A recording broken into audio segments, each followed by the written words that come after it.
오늘 말씀은 누가복음 23장 32절에서 38절까지 말씀입니다. 말씀의 제목은 저들을 사하여 주옵소서라는 말씀입니다. 먼저 제가 본문을 봉독해 드리겠습니다.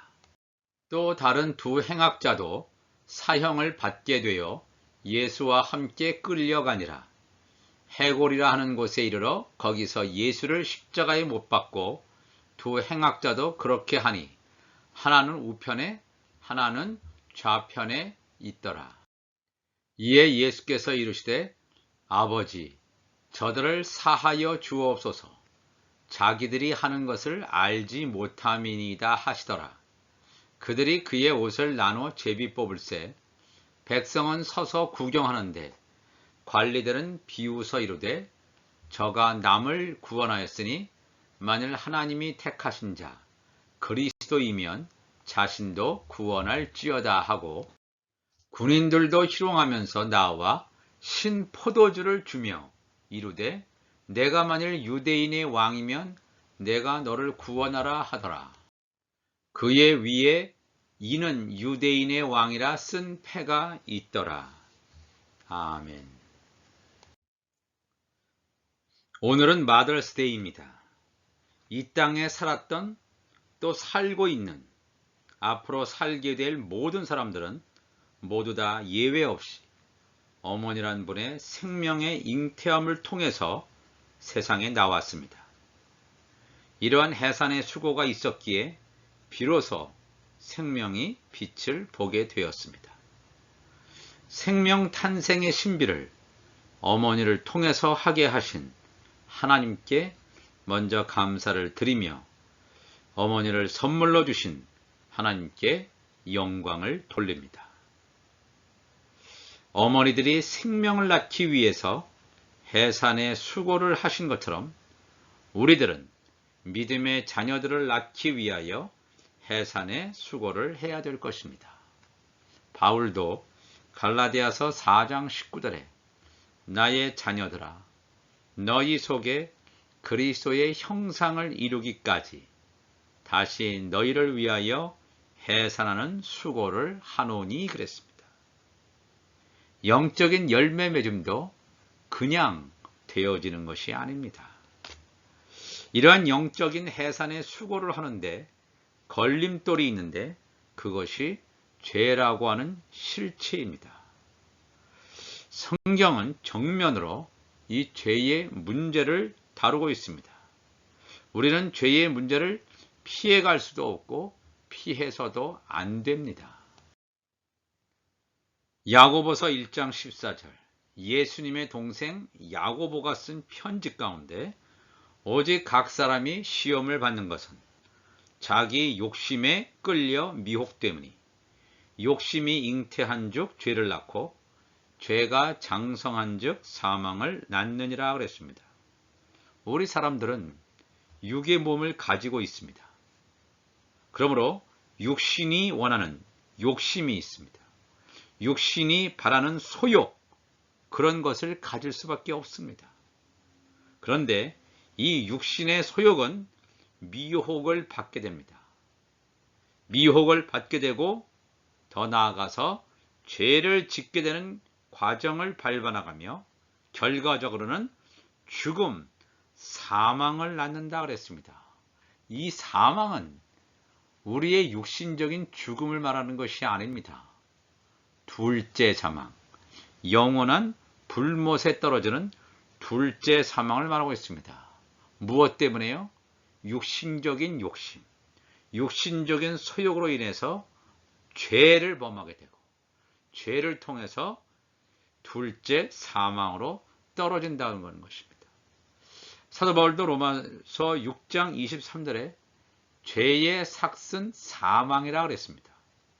하나님의 은사는 그리스도 예수 우리 주 안에 있는 영생이니라 그랬습니다. 죄의 삭은, 죄의 결과는, 죄의 대가는 죽음밖에 될 수 없다는 것입니다. 이러한 죄의 문제를 해결하는 길이 예수님의 말씀을 통해서 비로소 열려졌습니다. 요한복음 16장 7절 보면 그러나 내가 너희에게 실상을 말하노니, 리얼리티죠. 실제를 말하노니 내가 떠나가는 것이, 예수님이 이 땅을 떠나는 것이 너희에게 유익이라. 내가 떠나가지 아니하면 보혜사 성령이죠. 보혜사가 너희에게로 오시지 아니할 것이요, 가면 내가 그를 너희에게로 보내리니 그랬습니다. 예수님이 가셔야지만 성령이 오십니다. 오시는데 어디로 오시냐? 우리 영 안에 오십니다. 보내리니 성령이 와서 죄에 대하여, 의에 대하여, 심판에 대하여 세상을 책망하시리라. 죄에 대하여라 함은 그들이 나를 믿지 아니함이요 그랬습니다. 예수님을 믿지 않는 것이 죄라면, 죄의 문제를 해결하기 위해서는 예수님을 믿으면 되겠다는 간단한 답이 나옵니다. 아, 예수님을 믿으면 그러면 죄의 문제가 해결되겠네. 그런데 문제는 예수님을 믿는다는 것은 굉장히 간단한 것처럼 보이지만, 실상은 예수님을 믿는다는 것은 예수님께서 하신 말씀을 믿는다는 것을 말합니다. 예수님께서 하신 말씀을 올바로 깨닫고 믿는 것이 바로 예수님을 믿는다는 것입니다. 예수님의 제자들을 보시기 바랍니다. 예수님이 이 땅에 오셔서 공생의 기간을 하셨습니다. 3년 반 동안. 예수님을 따라다니면서 예수님의 제자들은 수없는 말씀을 들었습니다. 심지어 능력을 행하기까지 하였습니다만 구원받을 믿음은 아직 가지지 못하였다는 것이 성경의 증거입니다. 언제까지요? 오순절 성령 강림하기 전까지는 예수님의 제자들은 구원받을 믿음은 가지지 못하였습니다. 성령을 받아서야 비로소 구원 얻는 믿음을 가지게 되었다는 것입니다. 예수님을 성경이 말한 대로 믿으면 하나님의 나라에 갈 수 있습니다. 그러나 예수님께서 말씀하신 당시에도 수많은 사람들이 예수님의 말씀을 들었습니다. 제자들뿐만 아니라 수많은 사람들이 예수님의 말씀을 들었건만 예수님의 말씀을 믿지 않았습니다. 예수님께서 십자가상에서 달려 계시면서 첫 번째 말씀하신 메시지가 무엇이냐 하면 이 십자가상의 가상칠언이다. 하나님 나라의 구속사를 이루는 중요한 사건들을 순서적으로 이렇게 나열해 주고 있습니다. 이 십자가의 가상칠언을 연결해 보면 하나님의 구속사의 전체적인 윤곽, 세세한 내용까지 들여다볼 수 있는 굉장히 귀한 말씀을 예수님께서 십자가상에서 하셨습니다. 이 첫 번째 메시지가 뭐냐면 죄 사함의 선포입니다. 예수님께서 저들의 죄를 사하여 주옵소서라는 죄 사함의 선포를 예수님께서 하시지 않았다면 어떻게 되었을까요? 모든 사람들이 다 사망의 길로 가게 된다는 것입니다. 오늘 누가복음 23장 32절, 또 다른 두 행악자도 사형을 받게 되어 예수와 함께 끌려가니라. 해골이라 하는 곳에 이르러 거기서 예수를 십자가에 못 박고 두 행악자도 우편 강도와 좌편 강도를 말하고 있죠. 그렇게 하니 하나는 우편에 하나는 좌편에 있더라. 이에 예수께서 이르시되 아버지 저들을 사하여 주옵소서. 자기들이 하는 것을 알지 못함이니이다 하시더라. 그들이 그의 옷을 나눠 제비 뽑을세 그랬습니다. 예수님의 우편 강도는 낙원에, 좌편 강도는 예수님의 우편에 있는 우편 강도와 논쟁이 붙고 예수님을 향해서 비난하는 말을, 그러면 이 땅에 속한 자, 멸망당할 자의 모습이죠.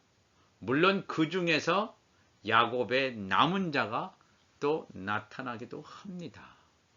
여기서 예수님께서 아버지여 저들을 사하여 주옵소서. 이게 무슨 말이냐면 예수님께서 이 땅에 오셔서 대제사장으로서 역할을 하셨지만 예수님께서 자기 자신이 화목 제물임을 분명히 드러내신 사건입니다. 예수님 이외의 다른 곳으로 이 사람들의 죄를 씻을 수가 없습니다. 사할 수도 없습니다. 용서함 받을 수도 없습니다. 그러니까 예수님 당신 자신이 대제사장이시지만 화목 제물이 되셔서 죽음의 길, 십자가의 길을 가신 것입니다. 예수님의 죄 사함의 선포로 인해서 이 선포가 우리 가운데 주관적으로 받아들여질 때 바로 그 사람은 죄의 용서함을 받게 되고 구원 얻는 놀라운 하나님의 역사를 이루는 역사의 체험을 얻게 되는 하나님의 자리에 간다는 사실을 우리가 깨달아야 합니다. 이스라엘 백성들이 금송아지를 섬겼을 때 하나님께서 모세에게 하신 말씀을 떠올려 보아야 합니다. 하나님께서 죄를 사하지 않으면 멸망당한다는 것을 성경은 증거하고 있습니다.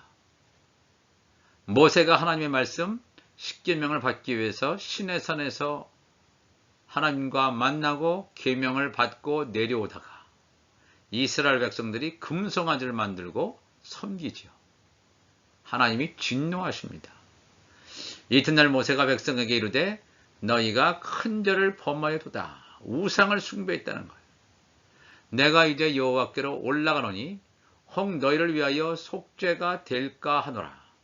이 하나님께 지은 죄에 대해서 용서함을 받지 못하면 멸망당합니다. 모세가 여호와께로 다시 나아가 여짜오되 슬프도소이다. 이 백성이 자기들을 위하여 금신을 만들어 싸우니 큰 죄를 범하였나이다. 그러나 이제 그들의 죄를 사하시옵소서. 그렇지 아니하시오면 원하건대 주께서 기록하신 책에서 어린 양의 생명책에 기록된 책에서 내 이름을 모세의 이름을 지워버려 주옵소서. 이렇게 중보의 기도를 모세가 하고 있습니다. 이 기도를 들으신 하나님께서 여호와께서 모세에게 이르시되 누구든지 내게 범죄하면 내가 내 책에서 그를 지워버리리라 그랬어요. 어린 양의 생명책에 기록된 하나님의 자녀들고요.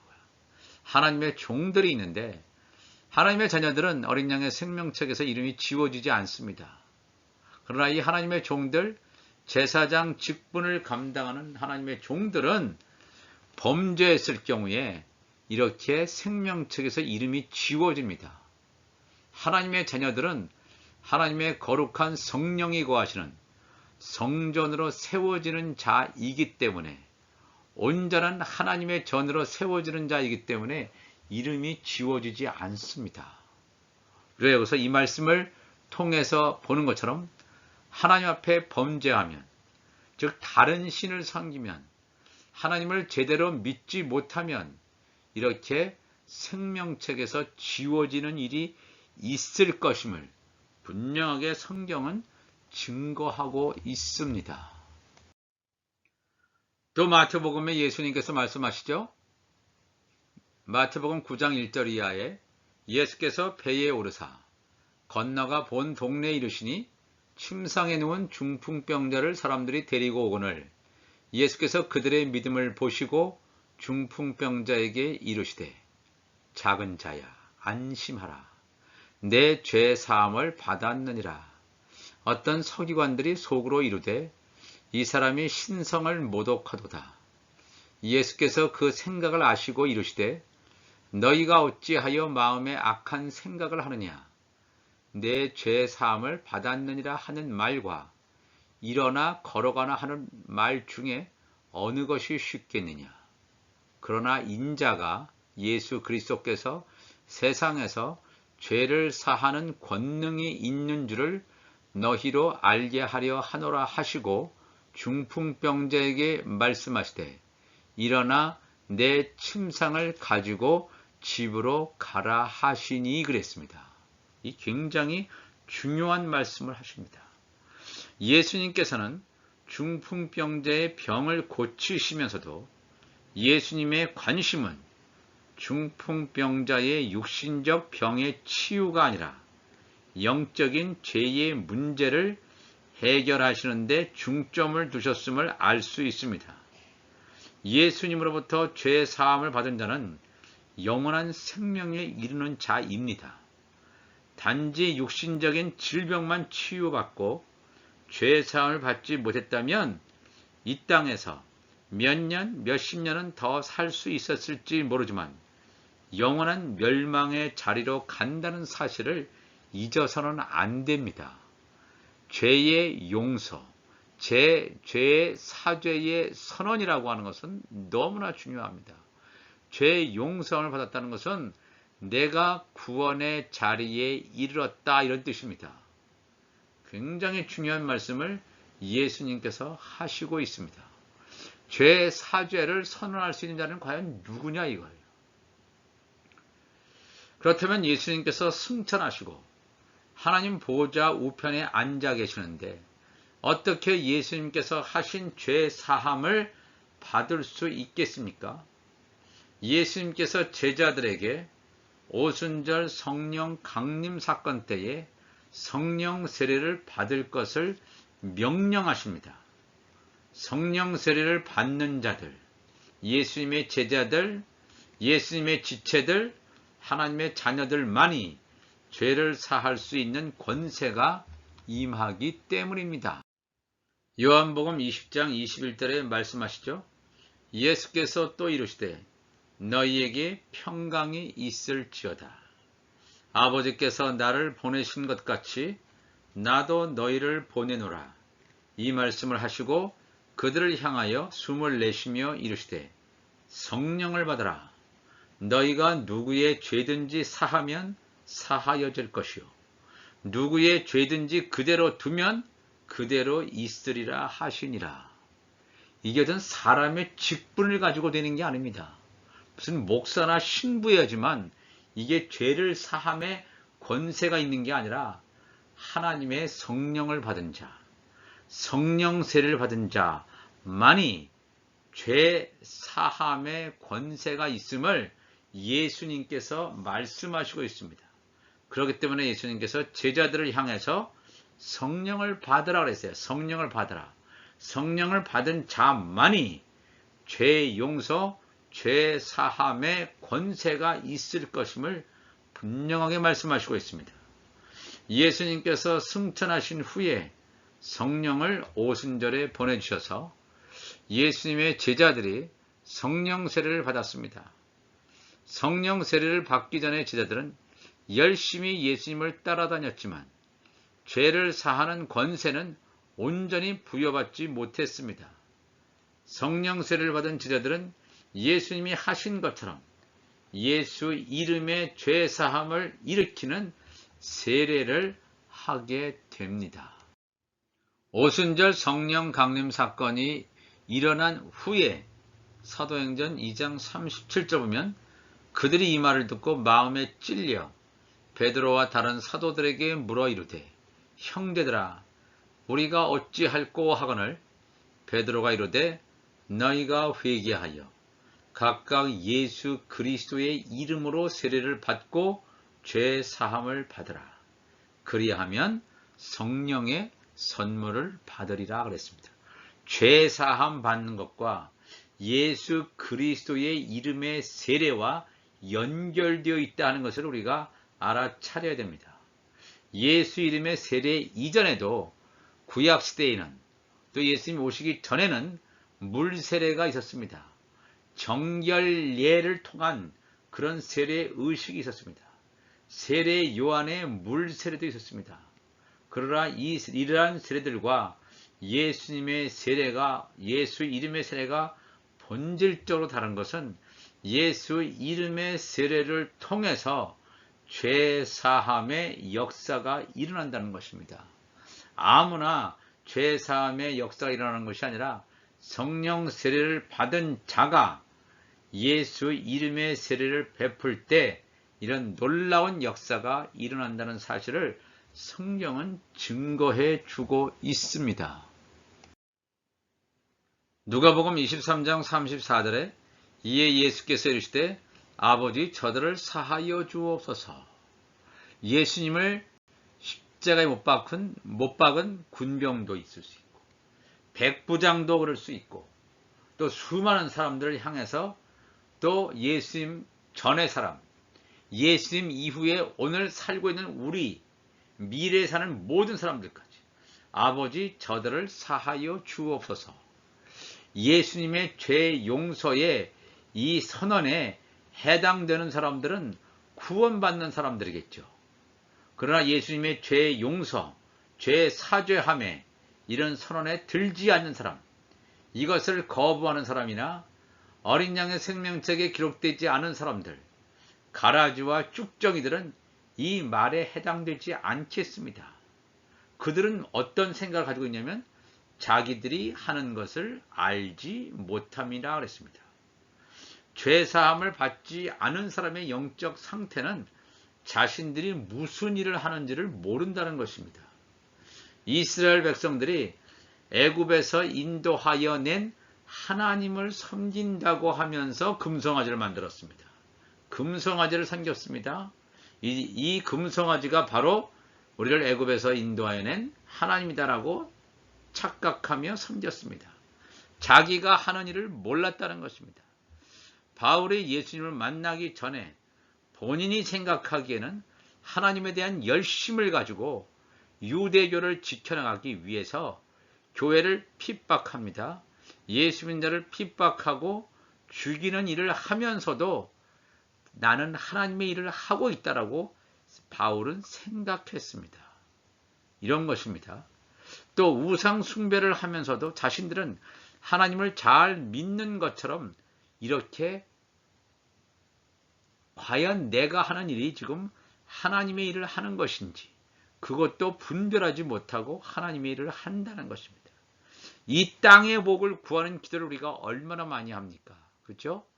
하늘에 속한 기도를 하지 않고 예수님께서 우리에게 가르쳐 주신 주기도문, 하나님의 나라의 기도, 하나님의 뜻이 하늘에서 이루어진 것처럼 이 땅에서 이루어지는 그 주의 기도를 우리가 제대로 하지 않고 이 땅의 복, 기복신앙을 구하면서 이런 기복적인 복을 구하는 기도를 하면서 하나님을 잘 믿는 것처럼 우리의 기도 제목이 이루어졌다고 이렇게 감사하는 이런 잘못된 형태를 우리가 얼마나 많이 봅니까? 우리가 이 말씀을 통해서 저들을 사하여 주옵소서. 자기들이 하는 것을 알지 못함이니이다. 하나님이여 성령께서 우리 마음 가운데 오셔서 내가 과연 무엇을 하고 있는지, 하나님을 위해서 예배 드리는 것인지, 나의 육신에 원하는 것, 나의 육신의 것을 채우기 위해서 하나님께 나온 것은 아닌지 우리가 철저하게 분별하며 나갈 수 있는 여러분과 제가 되시기를 바랍니다. 그러므로 바울이 로마서 10장 1절에 이렇게 얘기합니다. 형제들아, 내 마음에 원하는 바와 하나님께 구하는 바는 이스라엘을 위함이니 곧 그들로 구원을 받게 함이라. 내가 증언하노니 그들이 하나님께 열심히 있으나 올바른 지식을 따른 것이 아니니라. 하나님의 의를 모르고 자기 의를 세우려고 힘써 하나님의 의에 복종하지 아니하였느니라. 이스라엘 백성은 선민입니다. 하나님께서 선택하신 백성이라고 자부하고 있습니다. 우리는 이방인하고 다르다. 하나님의 말씀에 율법도 있다. 선택받은 백성이다. 이렇게 그들은 자랑합니다. 그런데 놀라운 사실은 바울도 유대인이었는데 예수님을 만나기 전까지 바울도 그렇게 살아왔습니다. 하나님께 열심히 있지만 올바른 지식을 따른 것이 아닙니다. 지식이 없는 백성은 멸망한다 그랬습니다. 이 지식은 우리가 알고 있는 성경에 대한 지식, 단순히 그런 얘기를 말하는 게 아닙니다. 이 하나님의 말씀 창세기부터 요한계시록까지 하신 이 말씀이 비유로 기록되어 있는 것들이 굉장히 많이 있습니다. 단순히 성경의 내용을 아는 것이 아니라 이 비유의 본질적인 의미가 무엇인지 그것을 깨닫는 것이 올바른 지식을 아는 것입니다. 그러한 비유의 뜻을 모르고 그냥 성경만 읽는다면 올바른 지식을 따르지 못하고 멸망당하는 이스라엘 백성들과 동일하다 하는 것을 여기서 말하고 있습니다. 우리가 이 말씀을 기억해야 됩니다. 왜 예수님께서 십자가 가상칠언 그 말씀 가운데서 첫 번째로 아버지여 저들을 용서하여 주옵소서, 왜 죄의 용서에 대한 기도를 제일 먼저 하셨는가? 이것을 우리가 묵상할 필요가 있습니다. 우리가 구원의 자리로 나아간다는 것은 주님으로부터 예수의 보혈의 피로 우리의 죄가 씻어져야 됩니다. 말씀으로 씻어져야 됩니다. 말씀을 통해서 나의 육이 죽어야 됩니다. 나의 육이 죽을 때만이 예수님이 유월절을 통과하셔서 초실절 부활에 이루신 것처럼 우리도 이 육이 죽고 영이 살기 위해서 말씀을 통해서 나의 육이 계속해서 벗겨져 나가야 될 줄로 믿습니다. 벗겨져 나갈 때 우리가 온전하게 예수 그리스도를 믿게 됩니다. 과거에도 수십 년 동안 예수님을 믿어왔다고 자부하지만 하나님 진짜 예수님을 믿는다는 것은 말씀이 내 안에 들어와서 역사해서 하나님의 말씀 따라 순종하며 그 길로 가는 것인 줄 믿습니다. 이 시간 다 같이 기도하시겠습니다. 하나님 아버지 감사합니다. 오늘 이 말씀을 함께 나누었습니다. 저들을 사하여 주옵소서. 하나님의 구속사에 중요한 하나의 획을 긋는 우리 예수님께서 죄의 사죄 선언을 하신 이 귀한 말씀인 줄 압니다. 하나님 아버지여, 우리 마음 가운데 모든 죄악들 예수의 보혈의 피로 씻어주시고 온전하게 예수님을 믿을 수 있도록 주의 성령께서 우리 가운데 거하시오니 우리 안에 있는 모든 잘못된 이것들을 다 내쫓아 주셔서 거룩한 성전으로 날마다 세워지게 하여 주옵소서. 오늘 이 마더스데이를 맞이해서 전 세계에 있는 어머니들을 축복합니다. 전 세계의 어머니들이 그 마음 가운데 하나님의 성령을 담아서 성령의 인도하심을 받는, 그러면서 그 자녀들을 성령께서 인도하시는 대로 양육하고 키워나갈 수 있도록 하나님이여 도와주옵소서. 감사하며 예수님의 이름으로 기도합나이다. 아멘.